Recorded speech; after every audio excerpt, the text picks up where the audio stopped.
بسم اللہ الرحمن الرحیم۔ ہمارا عورت کی زندگی کے 4 دور، اہم دور جو اس کی زندگی کے بہت اہم زمانے ہیں، اس کے تعلق سے یہ سیزن چل رہی ہے، پارٹ چل رہے ہیں۔ عورت کے 4 دور ذکر کیے گئے، بیان کیے گئے، اس میں سے 3 دور آپ کے سامنے پیش کر چکے ہیں۔ پہلا عورت کا بچپن، یہ بھی آپ کے سامنے پیش ہو چکا ہے، ذکر ہو چکا ہے۔ دوسرا عورت بالغ ہونے کے بعد، اور تیسرا عورت بیوی بن جانے کے بعد۔ اب عورت کا چوتھا اور اہم دور عورت ماں بن جانے کے بعد۔ عورت جب صاحب اولاد اور بچوں کی ماں بن جائے تو اس پر مزید ذمہ داریوں کا بوجھ بڑھ جاتا ہے، کیونکہ شوہر اور والدین وغیرہ کے حقوق کے علاوہ بچوں کے حقوق بھی عورت کے سر پر سوار ہو جاتے ہیں، جن کو ادا کرنا ہر ماں کا فرض منصبی ہے۔ جو ماں اپنے بچوں کا حق ادا نہ کرے گی، یقیناً وہ شریعت کے نزدیک بہت بڑی گنہگار اور سماج کی نظروں میں ذلیل و خوار ٹھہرے گی، ذلیل و خوار ہوگی۔ آئیے، ایک ماں کا اپنے بچے پر کیا حق ہوتا ہے، وہ اپنے بچوں کے کیسے حقوق ادا کرے، اس پہ کچھ روشنی ڈالتے ہیں۔ ہر ماں پر لازم ہے کہ اپنے بچوں سے پیار و محبت کرے اور ہر معاملے میں ان کے ساتھ مشفقانہ برتاؤ کرے اور ان کی دلجوئی و دل بستگی میں لگی رہے اور ان کی پرورش اور تربیت میں پوری کوشش کرے۔ اگر ماں کے دودھ میں کوئی خرابی نہ ہو تو ماں اپنا دودھ اپنے بچوں کو پلائے، کہ دودھ کا بچوں پر بڑا اثر پڑتا ہے۔ بچوں کی صفائی ستھرائی، ان کی تندرستی، سلامتی کا خاص طور پر دھیان رکھیں۔ بچوں کو ہر قسم کے رنج و غم اور تکلیفوں سے بچاتی رہے۔ بے زبان بچے اپنی ضروریات بتا نہیں سکتے، اس لیے ماں کا فرض ہے کہ بچوں کے اشارات کو سمجھ کر ان کی ضروریات کو پوری کرتی رہے۔ بعض مائیں چلا کر یا بلی کی بولی بول کر یا سپاہی کا نام لے کر یا کوئی دھماکہ کر کے چھوٹے بچوں کو ڈرایا کرتی ہے۔ یہ بہت بری عادت ہے، یہ بہت بری بات ہے۔ بار بار ایسا کرنے سے بچوں کا دل کمزور ہو جاتا ہے اور وہ بڑے ہونے کے بعد ڈرپوک ہو جایا کرتے ہیں۔ بچے جب کچھ بولنے لگے تو ماں کو چاہیے کہ انہیں بار بار اللہ و رسول صلی اللہ تعالیٰ علیہ وسلم کا نام سنائے، ان کے سامنے بار بار کلمہ طیبہ پڑھے، یہاں تک کہ وہ کلمہ پڑھنا سیکھ جائے۔ جب بچے بچیاں تعلیم کے قابل ہو جائے تو سب سے پہلے ان کو قرآن شریف اور دینیات کی تعلیم دے۔ بچوں کو اسلامی آداب و اخلاق اور دین و مذہب کی باتیں سکھائیں، اچھی باتوں کی رغبت دلائیں اور بری باتوں سے نفرت دلائیں۔ تعلیم و تربیت پر خاص طور پر توجہ کریں اور تربیت کا دھیان رکھیں، کیونکہ بچے سادہ ورق کے مانند ہوتے ہیں، سادہ کاغذ جو رہتا ہے اسی کی طرح ہوتے ہیں۔ سادہ کاغذ ایسا ہوتا ہے کہ جو نقش و نگار بنائے جائے وہ بن جاتے ہیں، اور بچیوں کا سب سے پہلا مدرسہ ماں کی گود ہے۔ یہ خاص طور پر خیال رکھیں کہ وہ بچہ مدرسے میں جاتا تو ہے، لیکن سب سے پہلا اس کا مدرسہ اس کی ماں کی گود ہے۔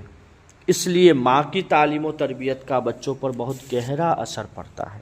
لہٰذا ہر ماں کا فرض منصبی ہے کہ بچوں کو اسلامی تہذیب کے سانچے میں ڈھالے اور ان کی بہترین تربیت کرے۔ اگر ماں اپنے اس حق کو ادا نہ کرے گی تو وہ گنہگار ہوگی۔ جب بچہ یا بچی 7 برس کے ہو جائے، 7 ایئرس، تو ان کو طہارت اور وضو و غسل کا طریقہ سکھائیں اور نماز کی تعلیم دے کر ان کو نمازی بنائیں۔ اور پاکی و ناپاکی اور حلال و حرام اور فرض و سنت وغیرہ کی مسائل ان کو بتائیں کہ یہ فرض ہے، یہ سنت ہے، یہ وضو کا طریقہ ہے، یہ غسل کا طریقہ ہے، یہ پاکی ہے، یہ ناپاکی ہے، اور نماز کا طریقہ سکھائیں۔ خراب لڑکوں اور لڑکیوں کی صحبت، ان کے ساتھ کھیلنے سے بچوں کو روکیں، اور کھیل تماشوں کے دیکھنے سے، ناچ گانے، سنیما تھیٹر وغیرہ لغویات سے بچوں اور بچیوں کو خاص طور پر بچائے رکھیں۔ ہر ماں باپ کا فرض ہے کہ بچوں اور بچیوں کو ہر برے کاموں سے بچائے اور ان کو اچھے کاموں کی رغبت دلائے، تاکہ بچے اور بچیاں اسلامی آداب و اخلاق کے پابند اور ایمانداری و دینداری کے جوہر سے آراستہ ہو جائے اور صحیح معنوں میں مسلمان بن کر اسلامی زندگی بسر کریں۔ یہ بھی بچوں کا حق ہے کہ ان کی پیدائش کے 7ویں دن ماں باپ ان کا سر منڈا کر بالوں کے وزن کے برابر چاندی خیرات کرے اور بچے کا کوئی اچھا نام رکھے۔ خبردار، ہرگز بچے بچیوں کا کوئی برا نام نہ رکھے، وہ نام رکھے جس سے بچے پر اثر ہو، یعنی حضور صلی اللہ تعالیٰ علیہ وسلم کے صحابہ کرام کے نام پر رکھے، انبیاء کرام علیہ السلام کے نام پر رکھے، نیک صالحین اولیاء کرام کے نام سے اپنے بچوں کے نام رکھے، کیونکہ نام کا اثر بھی بچوں پر ہوتا ہے۔ جب بچہ پیدا ہو تو فوراً ہی اس کے دائیں کان میں اذان اور بائیں کان میں اقامت پڑھے، تاکہ بچہ شیطان کے خلل سے محفوظ رہے، اور چھہارا وغیرہ کوئی میٹھی چیز کھجور چبا کر اس کے منہ میں ڈال دے یا شہد ڈالے، تاکہ بچہ سیڑھی زبان یعنی میٹھی زبان اور بااخلاق والا ہو جائے۔ نیا میوہ، نیا پھل پہلے بچوں کو کھلائے پھر خود کھائے کہ بچے بھی تازہ پھل ہے، نئے پھل کو نیا پھل دینا اچھا ہے۔ چند بچے بچیاں ہوں تو جو چیزیں دے سب کو یکساں دے، برابر دے، یہ نہیں کہ چھوٹی کو زیادہ بڑی کو زیادہ، نہیں، جتنے بچے آپ کے ہیں، 4 بچے ہیں، 3 بچے ہیں، 2 بچے ہیں، ان تمام کو برابر کا حصہ دے، ہرگز کمی بیشی نہ کرے، ورنہ بچوں کی حق تلفی ہوگی، اور بچیوں کو ہرگز بچوں کے برابر ہی دے، بلکہ بچیوں کی دلجوئی و دلداری کا خاص طور پر خیال رکھے، کیونکہ بچیوں کا دل بہت نازک ہوتا ہے۔ لڑکیوں کو لباس اور زیور سے آراستہ اور بناؤ سنگار کے ساتھ رکھے، تاکہ لوگ رغبت کے ساتھ نکاح کا پیغام دیں۔ ہاں، اس کا خاص خیال رکھے کہ وہ زیورات پہن کر باہر نہ نکلے کہ چوروں ڈاکوؤں سے جان کا خطرہ ہے۔ بچیوں کو بالا خانوں پر نہ رہنے دے کہ اس میں بے حیائی کا خطرہ ہے۔ حتی الامکان 12 برس کی عمر میں بچیوں کی شادی کا ارادہ شروع کر دے، اور جیسے بچی بلاغت کے بعد یعنی بالغ ہونے کے بعد جب بچیاں اس عمر پر پہنچ جائے کہ وہ شادی کے لائق ہو جائے تو فوراً شادی اس کی کر دے، شادی کرنے میں دیری نہ کرے، اس کی کوئی عمر کے تعلق سے وہ نہیں ہے، اور ممکن ہو تو جتنا جلدی بچیوں کی شادی کرے اس کے عاقل اور بالغ ہونے کے بعد، اس کی عقل و شعور کے بعد۔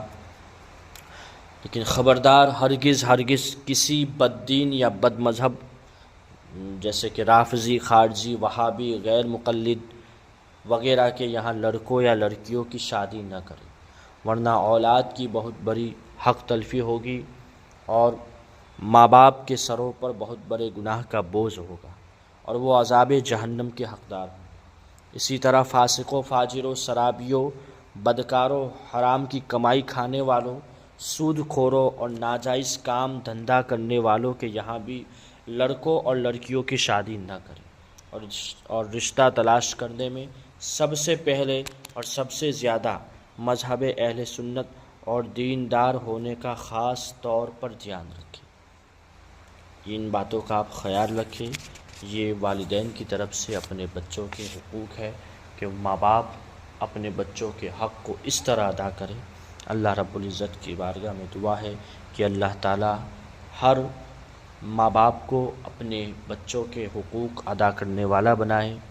وصلی اللہ تعالی علی خیر خلقہ محمد وعلی آلہ واصحابہ اجمعین برحمتک یا ارحم الراحمین۔